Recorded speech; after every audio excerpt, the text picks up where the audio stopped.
I'd like to say thank you. Thank you, first of all, for allowing us to participate in an event like this that in 1 week's time gives us probably 3 months worth of information and experience. So thank you for that. Secondly, thank you for what you are doing.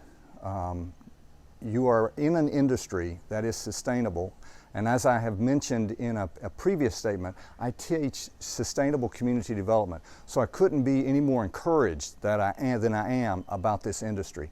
And then thank you, as a Georgian, I want to say thank you for doing what you do in our state. My students are going to graduate, they're going to look for employment. I'm going to encourage a whole bunch of them to take a look at forestry.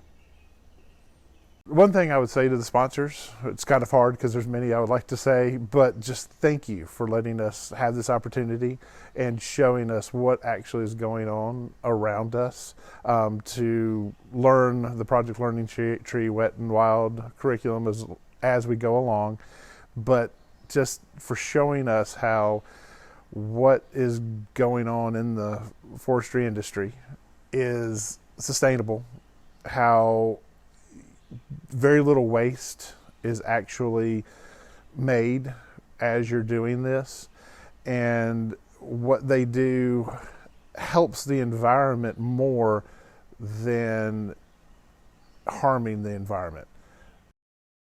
It would be a huge thank you.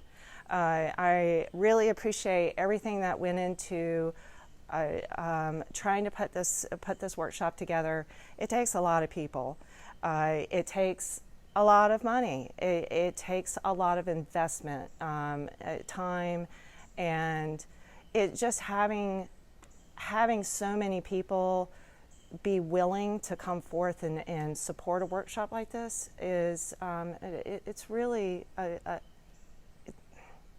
it's a little overwhelming for a teacher if you really think about it, because we can finally be able to see, it gives us an opportunity to see how much people really care about what we're doing, and that's a big thank you from me. If I could say one thing, I would just say thank you for not only their financial support, but also opening their doors and their offices to us so they could show us what they had to offer and what they do on a day-to-day basis. As a pre-service teacher, I just didn't think something like this was in reach for me to go and participate in, but thanks to them, they've made it possible, and I just wanted to say thank you.